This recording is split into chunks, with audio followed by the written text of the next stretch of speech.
এত যোগ্য মানুষ, অর্ধপৃষ্ঠি পৃথিবীর প্রেসিডেন্ট, শরিয়াত মারেফাত হাকিকাত তরিকাত কোনো কিছু ওমরের জানতে বাকি ছিল না। সেই ওমর আয়েশার কাছে জিজ্ঞেস করে, ইয়া উম্মুল মুমিনিন কাইফা কানা খুলুকু রাসূলিল্লাহি সাল্লাল্লাহু আলাইহি ওয়াসাল্লাম, ওগো মা আয়েশা বলো তো নবী পাকের স্বভাব আর চরিত্র কেমন ছিল? সিদ্দিকা আয়েশা বলেন, হে খলিফাতুল মুসলিমিন, আপনি ইসলাম গ্রহণ করেছেন আমার জন্মের 5 বছর আগে। আমি 9 বছর বয়সে নবী পাকের ঘরে এসেছি মদিনায় আসার পরে। এই 9 বছরে নবী পাকের যা আমি জানছি তার চাইতে 1000 গুণ বেশি আপনি জানেন। নবীর সিরাত আর আখলাক সম্পর্কে আমার কাছে আপনার জিজ্ঞাসা করা এটা কেমন হবে? হযরত ওমর বলেন, আয়েশা রে, মানুষের স্বভাব দ্বিমুখী হয়। প্রায়টা মানুষের, অধিকাংশ মানুষের স্বভাব দ্বিমুখী হয়, 2 রকম হয়ে থাকে। এক শ্রেণীর মানুষ আছে বাড়ির ভিতরে যখন ঢোকে পুরুষ, কিছু পুরুষ আছে বাড়ি যখন যায় তখন একেবারে রয়্যাল বেঙ্গল টাইগার, বউতি চাকাতি সাহস পায় না, ছেলে মেয়ে ভয়তে সব সিটে ভিটে এদিক ওদিক চলে যায়, বাঘের মতো ঢোকে, আছে না? আবার বাইরে যখন যায়, চার দোকানে যায়, পোলা বলে থাপড়ায়, সে সময় জব দিতে পারে না। এরকম বাহাদুর আছে না? কিছু লোক আছে বাহিরে যখন যায়, বাইরের মানুষে তার দিকে তাকাইতে সাহস পায় না, বাঘের মতো চলাফেরা করে, এত গাম্ভীর্য নিয়ে। আবার বাড়ি গেলি বউতি চাপড়ায়, সে সময় ভিড়িও কথা করতে পারে না, আছে না? নাই কিছু লোক আছে বাইরে চার দোকানে যখন বসে, কে কি খাবা খাও, কে কি খাবা খাও, মিষ্টির দোকানে যে একের পর এক ডাকি ডেকে 3000, 5000, 10,000 টাকা মিষ্টির দোকানে উড়ে ফেলে। অথচ বাড়ি আব্বা ওষুধের টাকা চালি, সে সময় তোমার আর ছাল পান নাই। মাছ কিনতে গেলে টাকা থাকে না, বাড়ির বাজার ঘাটে টাকা থাকে না, এইরকম দ্বিমুখী স্বভাব থাকে। তো আয়েশা নবী আলাইহিস সালামের বাইরের অবস্থাটা আমরা জানি, বাইরে হুজুর কেমন সেটা তো প্রশংসার শেষ নাই, বাইরেরটা জানি, কিন্তু ঘরোয়া অবস্থা কেমন এইটা তোমার সাথে ভালো কেউ জানে না। তো বাইরেরটা এবং ভিতরেরটা তবু উভয়টা তুমি জানো, নবীর সাথে সফরও করেছো তুমি, বাহিরেও গিয়েছো, ভিতরেও জানো। কাজেই নবী পাকের সলিড সত্য চরিত্র যদি জানতে হয় তাহলে তোমার কাছ থেকে জানতে হবে। তুমি বলো মা কেমন ছিল? সিদ্দিকা আয়েশা বলতেছেন, ইয়া আমিরুল মুমিনিন আলা তাকরাউল কোরআন, খলিফাতুল মুসলিমিন আপনি কোরআন শরীফ পড়েন না? বলে হ্যাঁ কোরআন শরীফ তো পড়ি, প্রায় তো সপ্তাহে 1-2 খতম দেই, তা কোরআন শরীফ পড়ে কি হবে? সিদ্দিকা আয়েশা বলতেছেন, কানা খুলুকুল কোরআন, কানা খুলুকুল কোরআন, 30 পারা কোরআন শরীফ যা বিশ্বনবী মুহাম্মদুর রাসূলুল্লাহ সাল্লাল্লাহু আলাইহি সাল্লামের গোটা জীবনীয়তা। কাজী যদি নবীর সিরাত আর আখলাক আর জীবন বৃত্তান্ত জানতে হয়, কোরআন শরীফকে শুরু থেকে শেষ পর্যন্ত পড়লেই বোঝা যাবে যে এইটা যেন বিশ্ব নবীর জীবনই পড়তেছে। এবার কোরআন শরীফকে 30 পারা যদি ভালো করে ব্যাখ্যা করে শুনাইতে হয় তাহলে 30 বছরের কম হয় না। সুন্দর করে যদি বলতে হয়, মোটামুটিভাবে যদি বলতে হয়, আর আমার মতো ছোট মানুষের দ্বারা তা সম্ভব না। আমার নবীর সিরাত আখলাক মিলাদ বিস্তারিত লম্বা চওড়া কিচ্ছা আমি একটা জায়গা থেকে আপনাদের একটু অল্প একটু বলবো, বিরক্ত হবেন নাকি? যেহেতু মাসটা চলে যাচ্ছে আর শেষ দিক চলে আসছি, নবী আলাইহিস সালাতু ওয়াস সালামের জন্মটা কেমন হলো একেবারে নবী আলাইহিস সালাম নিজেই বলেছেন, হুজুর নিজের জন্ম সম্পর্কে বলেছেন, শুধু নিজের না, 2.5-3 লক্ষ নবী রসুল দুনিয়ায় এসেছেন, 2.5 থেকে 3 লক্ষ নবী রসুল দুনিয়ায় এসেছেন, নির্দিষ্ট সংখ্যা কাহারও বলার কায়দা নেই। হুজুর বলেছেন কোন নবী রসুল আদম আলাইহিস সালাম থেকে নিয়ে ওই নবী রসুল পর্যন্ত তার পূর্বপুরুষের ভিতরে যেই সিরিয়ালে আসছে, এ পুরুষের থেকেও পুরুষ, ও পুরুষের থেকেও পুরুষ, এরকম না সিরিয়াল, একজন পুরুষও ব্যভিচার ছিল না। যেই মহিলাদের মাধ্যম দিয়ে উনি দুনিয়া আসছেন ওই নবী রসুল, একজন মহিলা ব্যভিচারিণী ছিল না, একজন মহিলা জেনা করে নাই, একজন পুরুষও ব্যভিচার চরিত্রহীন ছিল না। অন্যভাবে কাফের থাকতে পারে, মুশরিক থাকতে পারে, বেঈমান থাকতে পারে, কিন্তু চরিত্রের এই নোংরামিটা আসে নাই। একটা পবিত্র আত্মার মাধ্যম দিয়ে সমস্ত নবী রসুলগুলো দুনিয়া এসেছেন। তন্মধ্যে সবচাইতে নির্ভেজাল একেবারে নির্দ্বিধায় বলা যায় আমার নবী সাল্লাল্লাহু আলাইহি সাল্লাম আদম আলাইহিস সালাম থেকে নিয়ে জন্ম পর্যন্ত এই মাঝে যতশো পুরুষ চলে গেছে, একটা পুরুষও চরিত্রহীন ছিল না, একটা নারীও চরিত্রহীন ছিল না। কথা বলেন ঠিক কি ঠিক না? নবী নিজেই দাবি করেছেন। কাজে এখানে আমার আর অভিযোগের কিছু থাকে। শেষ ফিনিশিং আইসা যেই 4 জন লাস্ট পুরুষ, এই 4 জনের থেকে শুরু করি। তার আগে একটু বলা লাগে হুজুরের নূরে নবুয়তি, বলেন নূরে নবুয়তি, কথাটা একটু বুঝতে হবে। নূরে নবুয়তি, নবী কিন্তু মানুষ। নবী মানুষ না জিন? জিন না মানুষ? ফেরেশতা না মানুষ? নবী আল্লাহ না মানুষ? নবী খালেক না মখলুক? মখলুক মানে সৃষ্টি, খালেক মানে সৃষ্টিকর্তা। নবী কি সৃষ্টিকর্তা? নবী কি খালেক? নবী কি রজ্জাক? নবী আমাদের মতো মানুষ, পার্থক্য এতটুক। আমিও মানুষ, ডক্টর ইউনুসও মানুষ, এ গ্রামে ইউনুস নামের কেউ থাকতে পারে? আছে না নাই? তাহলে এই ইউনুসও ইউনুস আর ডক্টর ইউনুসও ইউনুস, ওনার নাম ইউনুস বলে আপনি ওনারে সরাইতে সেই চেয়ারে বসে দেন গে, ঠেলা কারে পায়। ওই ইউনুসও যা দিয়ে বানাইছে, এই ইউনুসও তাই দিয়ে বানাইছে, পার্থক্য আছে ভিতরে অনেক কিছু, ঠিক না? হাসিনা নামে টুঙ্গিপাড়া বহুত মহিলা আছে না নাই? তো এই হাসিনা আর শেখ হাসিনা কি এক হাসিনা? খালেদা নামে বাংলাদেশে আরো মহিলা আছে না নাই? এই খালেদা আর ওই খালেদা কি এক খালেদা? মানুষ হিসেবে আমি আর নবী আলাইহিসসালামের একই ম্যাটেরিয়াল দিয়ে তৈরি, কিন্তু আমার ভিতরে নূর ও নবুয়তি নাই, আমাকে আল্লাহ ওহী দেয় নাই, আমার কাছে জিবরাইল আসে না। নবী পাককে আল্লাহ তাআলা এই মাটির মানুষটাকে নূরে হিদায়াত দিয়া, নূরে নবুয়ত দিয়া, নূরে কোরআন দিয়ে আল্লাহ তাআলা তাকে সারা বিশ্বের শ্রেষ্ঠ মানুষে পরিণত করেছে। ঠিক কি ঠিক না? এই যে লাইটটা বানাইছে কি দিয়ে? কাঁচের বডি না? হতে পারে কাঁচ, নাকি ইদানিং তো প্লাস্টিক চলতেছে, কাঁচই ধরেন, খেয়াল করেন, কাঁচের বডি, ঠিক না? এখন ওর মধ্যে লাইট যাওয়ার কারণে ওইটার নাম হয়ে গেছে কি? এই যে কাঁচ দিয়ে বানানো যে রডের মতো, এটার নাম কি? কাঁচ না লাইট? কাঁচ না লাইট? টিউবলাইট না? টিউবলাইট। বোঝেন নাই কথা? টিউবলাইট না? এই লাইটটা যদি কাইটে যায়, এখন ওটার মূল বডি তো বানানো কি দিয়ে? কাঁচ দিয়ে। এখন কি আপনি আপনার ছেলেরে বলবেন যে বাজারে তো এখন লাঠি কাজ কিনে নিয়ে আয়, এখন লাঠি কাজ কিনে নিয়ে আয়, তাই বলবেন? কি বলবেন? একটা লাইট কিনে নিয়ে আয়, তাই বলবেন, ঠিক না? মূলত লাইট আলো, আলো ভিতরের টুক আলো, বডিটা কিসের? কাছের না? আমার নবীকে আল্লাহ তাআলা মাটি দিয়ে বানাইয়া গোটা আদম জাতিকে দামি বানাই ফেলাইছে। নবী পাক মাটির মানুষ, ভিতরে নূরের লাইট, হিদায়াতের নূর, নবুয়তের নূর, কোরআনের নূর ঢুকাই দিয়া তাকে নূরের নবী বানাই দিয়েছে। কন্যা সুবহানাল্লাহ, ঠিক কিনা? এই নূরের আগমন শুরু হয়েছে কোন জায়গার থেকে?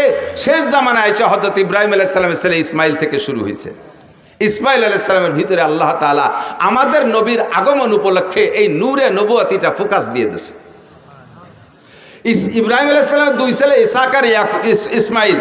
ইসহাক আলাইহিস সালামের বংশে বহু নবী, মুসা আলাইহিস সালাম, ঈসা আলাইহিস সালাম, দাউদ আলাইহিস সালাম, সুলাইমান আলাইহিস সালাম, তারপরে ইউসুফ আলাইহিস সালাম, এরকম হাজার হাজার নবী, লক্ষ লক্ষ নবী ইসহাক আলাইহিস সালামের বংশ জন্ম নিয়েছে। আর ইসমাইল আলাইহিস সালামের বংশে মাঝে কোনো নবী আছে কিনা তা আমার ভালো জানা নাই, তবে শেষ নবী একজনই শ্রেষ্ঠ নবী, মুহাম্মদুর রাসূলুল্লাহ সাল্লাল্লাহু আলাইহি সাল্লাম। ইসহাক আলাইহিস সালামের বংশে 2.5 লক্ষ নবীও যদি হয়, রসুলও যদি হয়, সব নবী রসুলকে এক পাল্লায় দিলে, আমার নবীকে আরেক পাল্লায় দিলে কোন পাল্লা ভারী হবে?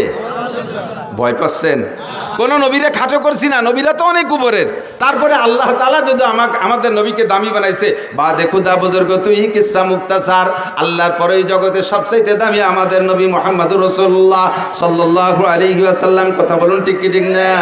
ইসমাইল আলাইহিস সালামের বংশে জন্ম নিয়েছে আমাদের নবী। আস্তে আস্তে আস্তে আস্তে ইসমাইল আলাইহিস সালাম থেকে নিয়ে প্রায় 30 পুরুষ পরে আইসা হুজুরের আব্বাজি আব্দুল্লাহ রাদিয়াল্লাহু তাআলা আনহু, হুজুরের তাওই, দাদার বাপের নাম কি? দাদার বাপরে কি কয় আমাদের দেশে? তাওই। তাওই কয় না? দাদার বাপ তাওই বাপ, বুড়ো বাবা কয়। দাদির মারে বুড়ো মা, নানির মারে বুড়ো মা অথবা মাওই। তো হুজুরের আব্বা আব্দুল্লাহ, হুজুরের দাদার নাম হুজুর, তো হুজুরের আব্বা আব্দুল্লাহ, হুজুরের দাদার নাম আব্দুল মুত্তালিব বলে জানি। আর আব্দুল মুত্তালিবের বাপের নাম হাশেম। নাম কি? এই হাশেম হুজুরের চতুর্থ পুরুষ, হুজুর থেকে নিয়ে চতুর্থ পুরুষ। এত সুদর্শন, এত হ্যান্ডসাম পুরুষ ছিলেন, আল্লাহু আকবার। কুরাইশদের নেতা ছিলেন, মক্কার নেতা ছিলেন, কাবাঘরের জিম্মাদারি উনার হাতে ছিল। ইয়াং মানুষ, যুবক মানুষ, আল্লাহ। মক্কায় থাকতে উনার আরও কয়েকটা বিবাহ ছিল, সে সময় ততাধিক বিয়ে, এখনও তো সৌদি আরবওয়ালারা অনেক অনেক বিয়ে করে। তো উনার আরও বিবাহ ছিল, আরও সন্তানও ছিল। এই মক্কায় উনার স্ত্রী পরিবার পরিজন রেখে উনি গাজায়, ফিলিস্তিনের যে গাজা না বর্তমানে গাজা, এই গাজায় উনি ব্যবসার নিয়েতে মদিনা হয়ে গাজার দিকে রওনা দিয়েছে। তো মদিনায় যাওয়ার পরে মদিনার বাজারে যখন উনি ঢুকছে, তখন মদিনার বাজার দিয়ে দেখতেছে সব কিছু, তার মধ্যে দেখে পর্দা পুষিতে তো নেই, সবই বেপর্দা। এই বেপর্দার ভিতর দিয়ে একটা মহিলাকে দেখলেন, তার চাল চলন, উঠা বসা, হাঁটা, তার কথাবার্তা একটু ব্যতিক্রম, অত্যন্ত শালীন, অত্যন্ত ভদ্র, দারুণ নম্র, একটু লাজুক লাজুক মনে হচ্ছে, অত্যন্ত রূপসী সুন্দরী। এই মেয়েটাকে দেখিয়া হাশেমের নজর পড়ছে, লোক লাগাইছে, দেখো তো এই মেয়েটার অবস্থা কি, মেয়েটা কি বিবাহিতা না অবিবাহিতা, বিবাহিতা হলে বা বিধবা কিনা, তার স্বামী আছে না নাই। লোক লাগায় রায়বার লাগায় দেখা গেল যেই মহিলাটার স্বামী মানে বিবাহিতা মহিলা, 2টা বাচ্চা আছে, কিন্তু তালাক প্রাপ্তা, তালাক হয়ে গেছে, বর্তমানে স্বামী নেই। সুযোগ পেয়ে হাশেম প্রস্তাব দিলেন, তার কাছে বলো, আমার বাস্তবটা বলো, আমি কোন বংশের, আমি মক্কার মানুষ, আমি কুরাইশি মানুষ, আমি কাবা ঘরের জিম্মাদার, আমি কুরাইশদের নেতা, আমি বর্তমানে এই অবস্থা আছি, ব্যবসা বাণিজ্য আমার অনেক সুন্দর, আমার বাহ্যিক রূপ ও চেহারা দেখো, মেয়েটাকে বলো দেখতে, সে যদি আমাকে লাইক করে পছন্দ করে তাহলে আমি তাকে বিবাহের প্রস্তাব দিলাম, রাজি থাকলে তোমরা আমাদের বিবাহ পড়াই দাও। রায়বার যে সুন্দর করে বলার পরে মহিলা রাজি হয়ে গেছে, আচ্ছা ঠিক আছে আমি বিয়ে বসবো। যথারীতিতে বিয়ে হয়ে গেল। বিয়ে হয়ে যাওয়ার কারণে উনি তাৎক্ষণিকভাবে গাজায় চলে গেলেন না, মদিনায় কয়েকদিন অবস্থান করলেন, শ্বশুর বাড়ি, ওই মহিলার বাপের বাড়ি। সেখানে কয়েকদিন থাকার ভিতর দিয়ে আল্লাহর কুদরতি সিস্টেমে হাশেমের ভিতরে যে নূরে নবুয়তি চমকাচ্ছিল, ওই নূরে নবুয়তি ওই মহিলার গর্ভে চলে গেছে। মহিলা গর্ভধারিণী হয়ে গেছে। গর্ভ হয়ে যাওয়ার পরে উনি ওখানে স্ত্রীকে রেখে উনি গাজায় চলে গেছে। গাজায় ব্যবসা বাণিজ্যের ভিতর দিয়ে ওখানে ওনার ইন্তেকাল হয়ে গেছে। হাশেম আর ফিরে আসতে পারেনি। টাইম হয়ে যাওয়ার পরে মহিলা গর্ভপাত করেছেন, বাচ্চা ডেলিভারি করে দিয়েছেন। ডেলিভারির পর যেই বাচ্চাটা হলো, এই বাচ্চার ভিতরে এবার সেই হাশেমের রূপরেখা নূরে নবুয়তি বাচ্চার মধ্যে চমকাইতেছে। পরিবার পরিজনের সকল সদস্য বাচ্চার চেহারা দেখে মুগ্ধ হইয়া তার নাম রাখতে বাধ্য হয়েছে সাইবাতুল হাম। সাইবাতুল হাম মানে প্রশংসার ডিব্বা। এত চেহারা, এত রূপ, এত সব কিছু দেখে সবাই মুগ্ধ, নাম রেখেতেছে সাইবাতুল হাম। মায়ের কোলে থাকে, নানা বাড়ি থাকে, থাকতে থাকতে 5-6 বছর যখন বয়স হয়ে গেছে, তখন হাশেমের মক্কা একটা ছেলে ছিল, নাম তার মুত্তালিব। একটু খেয়াল করতে হবে, খুব বোঝার নাম ছিল, তার নাম কি? মুত্তালিব। ওই হাশেমের ছেলে মুত্তালিব। মুত্তালিব খবর পাইছে আমার আব্বা মদিনা একটা বিয়ে করছেন, সেই ঘরে আমার একটা ভাই জন্ম হয়েছে, আমার আব্বা তো গাজায় গিয়ে মারা গেছে, আমার বিধবা মায়ের কাছ থেকে দেখি আমার ভাইটাকে আনা যায় নাকি। মুত্তালিব চলে গেছে মদিনায়, যাইয়ে খবর নিয়ে খুঁজে পেয়ে গেছেন। পাওয়ার পরে বললেন যে মা, আমার ভাইকে আমার কাছে দিয়ে দেন, আপনি কষ্ট করবেন কেন, আমাদের সন্তান আমরা নিয়ে যাই। অনুমতি দিলেন, নিয়ে চলে আসলেন। উটের পিঠি বসাইয়া মক্কা থেকে মদিনা থেকে মক্কা 450 কিলোমিটার, 450 কিলোমিটার 7-8 দিন পর্যন্ত উটের পিঠে বসে আনতে আনতে আনতে যখন মক্কায় ঢুকছে, পিছনে ছোট বাচ্চা একেবারে ধুলায় ধূসারিত হয়ে গেছে, কাপড় চোপড় ময়লা হয়ে গেছে, গুলামের মতো দেখা যাচ্ছে। যখন মক্কায় ঢুকছে, মক্কিরা জিজ্ঞেস করছে, মুত্তালিব তোমার পিছে কে বসা? ওনার পিছে কে বসা? মুত্তালিবের ভাই, মুত্তালিবের ভাই। এখন যদি বলে পিছনে আমার ভাই বসা, তাহলে ওনার ইজ্জত যায়। যে গুলামের মতো একটা ময়লা নোংরা সিরা কাপড় পরা পোলা, সে ওনার ভাই, এই বলে ওনার ইজ্জত যাবে। বিদায় উনি ভাই বলে পরিচয় না দিয়ে কয় হাজা আব্দি, এটা আমার গুলাম। তো গুলামের মালিক মুত্তালিব, মুত্তালিব হলেন মালিক, আর এইটা হলো সাইবাতুল হামদ গুলাম। আরবিতেই 2 শব্দের মিলে কয় আব্দুল মুত্তালিব, মানে মুত্তালিবের গুলাম। আসল নাম হলো সাইবাতুল হামদ। সাইবাতুল হামদ হলো হুজুরের দাদা। তো এখন মুত্তালিব পরিচয় দিচ্ছে, এটা আব্দুল মুত্তালিব আমার গুলাম।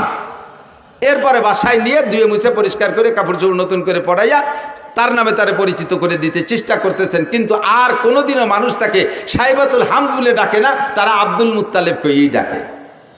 এই আব্দুল মুত্তালিব ধীরে ধীরে ধীরে ধীরে বড় হইলে মুত্তালিবের স্থানে, হাশেমের স্থানে চাবি ছিল মুত্তালিবের কাছে, মুত্তালিবের স্থানে এবার চাবি পেয়ে গেছে এই সাইবাতুল হাম আব্দুল মুত্তালিব। কাবাগরের চাবি ওনার হাতে, মক্কার নেতৃত্ব ওনার হাতে। দেখতে সেরকম সুঠম বডির অধিকারী, নুরানি চেহারা তার ভিতরে, নবুয়তি চেহারা তার ভিতরে ফোকাস মারতেছে। এই সাইবাতুল হাম আব্দুল মুত্তালিব এবার বিবাহ করছেন। বিবাহ করার পরে একটা সন্তান হয়েছে হারেস। নাম কি? হারেস। আব্দুল মুত্তালিবের প্রথম সন্তানের নাম হারেস। এই ছেলেটা বড় হয়ে উঠছে, মাঝে আর তেমন কোনো সন্তানাদি নেই। তো এই একটা হারেসকে নিয়ে আব্দুল মুত্তালিব কিতাবাদি পড়ে সন্ধান পাইছে যে কাবাগরের পাশে হযরত ইসমাইল আলাইহিস সালামের পায়ের ধাক্কায় জমজম কূপ হয়েছিল। কালের আবর্তে এই জমজম কূপ বন্ধ হয়ে গেছে। দেখি জমজম কূপ কোথায়, সব কিছু ম্যাপ মানচিত্র মাপিয়ে জমজম কূপের স্থানটা নির্ণয় করে হারেসকে নিয়ে 2 বাপ বেটা গেছে সেই জমজম কূপ খনন করতে।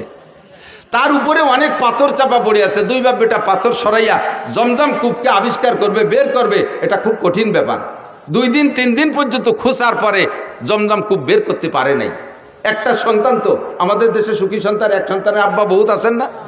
ছেলে হোক মেয়ে হোক, কয়টা? একটা অথবা 1.5টা অথবা 2টা। 1.5টা মানে ঠ্যাং একখান নাই, হাত একখান নাই, আজ কোন পঙ্গু হয়েছে, আর একটা পুরো সুখী সংসার। এবার আমরা অত্যন্ত খুশি। একটা ছেলে একটা মেয়ে, জায়গা জমি বহুত কিছু আছে, ব্যবসা বাণিজ্য আছে, বড় আনন্দিত। তবে এক সন্তানের বাপ হওয়া অতটা সুখের বিষয় না। সময় সময় এক সন্তানের বাপ মহা বিপদেও পড়ে যায়, কথা কন না কেন? যেই বিপদে পড়ে আব্দুল মুত্তালেব আল্লাহর কাছে মান্নত মানছে। আমাদের দেশের বিপদ কি? আপনার পাশের বাড়িওয়ালা যদি থাকে, পাশের বাড়ি আপনার এক স্বাস্থ্য বাড়ি যদি 7টা ছেলে হয়, 7 ছেলের বাপ, তাহলে যেই বাপের 7টা ছেলে একবারে ঝাঁকা মেরে তাগড়া জুয়ন হয়ে ওঠে, 80 বছরে বাপেরও ফিরে যৌবন ফিরে আসে ছেলেদের শক্তির সাথে সাথে। এরা 8 বাপ বেটা লাইঠেল। আর আপনারা সুখী সংসার 2 বাপ বেটা, সুখী সংসার 2 বাপ বেটা, আর ছেলে মেয়ে নেন নাই। আর উনটা 8 বাপ বেটা, আটখানিক জায়গা নিয়ে পাশের বাড়ি এলাকার সাথে যদি গন্ডগোল লেগে যায়, 2 বাপ বেটা 8 বাপ বেটার সাথে যদি লেগে যায়, এই সুখী সংসার ওই 8 বাপ বেটার সাথে অসুখী সংসারের সাথে যদি পিঠে পিঠে লাগে, মায়ের কারা খাবে? সুখী সংসার মায়ের খেয়ে শুয়ে যাবে না, কথা কয় না? 2 বাপ বেটারে বাল হইয়া 8 বাপ বেটা একেবারে দোড়া চাপের মতো টান টানুরি রাস্তায় শোয়াইতেছে, পুরো মারিয়ে ফেলে নাই, মরে নাই। তো বুড়ো এই 80 বছর বয়সে সুখী সংসারের বুড়ো মায়ের খাইয়ে টান টান হইয়া এখন লম্বা লম্বা হাই ছাড়ে। আর যদি 2 সাইডে থাকতো তাহলে এরকম জোড়া বাড়ি খাতাম না, আর 2 সাইডে থাকলি জোড়া বাড়ি খাইতাম না। বসছে কোন সময়? যে সময় ওনার পার্স পাতি সব শেষ। আর হাজারো চেষ্টা করলে 2 সাইডের বাপ হওয়া সম্ভব, আল্লাহ যদি দেয় সেটা তার ব্যাপার। অসময় আছে তুমি সুখী সংসারে দুঃখী সংসারে অনুভব করতে পারছো। হারেস সাইবাতুল হামদ আব্দুল মুত্তালেব সময় মতোই বুঝে ফেলাইছে যে আমার এই এক সন্তান নিয়ে জমজম খুব খুঁজতে পারলাম না, যদি এরকম 8 বাপ বেটার সাথে কাজী ডাঙ্গা লাগিয়েই যায় তাহলে তো মায়ের খাইয়ে আসতে হবে। সাথে সাথে কাবা ঘরে গিলাফদের মান্নত করছে, আল্লাহ যদি তুমি আমার 10টা পুত্র সন্তান দাও, যদি 10টা পুত্র সন্তান দাও তাহলে একটা সন্তানকে আমি তোমার রাস্তায় এই কাবা ঘরের পাশে জবাই করে দেব, কুরবানি দেব। কি এই সামান্যতের মান্যত চিনতে হতে পারেন? উনার জন্য এই মান্যত পুরো করা ওয়াজিব, কিন্তু এমন মান্যত যদি এই সমাজে কেউ করেন, এই মান্যত পুরো করা ওয়াজিব না। অনেকে মানে, মারা বিশেষ করে মারা মান্যত মানে, সন্তান যদি অসুস্থ হয়ে পড়ে কয় আল্লাহ যদি তুমি আমার বাবারে বাঁচাও, আল্লাহ আমার বাবার রোগ আমারে দিয়ে আমার বাবারে সুস্থ করে, এরকম কেন মারা? নিজের রোগ বাবার সন্তানের রোগ আমারে দিয়ে আমার বাবারে বাঁচাও, আমার হায়াত তারে দিয়ে আমার বাবারে বাঁচাও। যদি আমার বাবা বেঁচে যায়, আমার সন্তান যদি বেঁচে যায়, তাহলে আমি জীবিত অবস্থায় 7 দিন কবরে থাকবো। তাইলে দেখছো কিরম ঠেক। এরকম মান্যতের মশালা আমার কাছে আসে, মিথ্যে কথা বলতেছি না। এই কত যে আসে মাঝে মাঝে উদ্ভট মানে এই মান্যতের কথা। একজনের মান্যত মানছে, হুজুর আমি নিয়ত করছি কাবা ঘরে একটা হেরিকেন দেব। কাবা ঘরে গেছি মানে হেরিকেন লাগাই কোন জায়গা? বাঙালি হেরিকেন কাবা ঘরে চলে, এ মান্যত মানছে, জানি কি এরবে? এরকম কঠিন কঠিন প্রশ্ন। 7 দিন কবরে তাজা অবস্থায় থাকবো, থেকে দেখছেন একদিন? আরে মরার পরে একদিন থাকবো কিভাবে, সেই চিন্তায় ঘুম হয় না। মরার পরে কিভাবে কবরে থাকবো একদিন, সেই প্রথম রাতটা নিয়েই চিন্তা।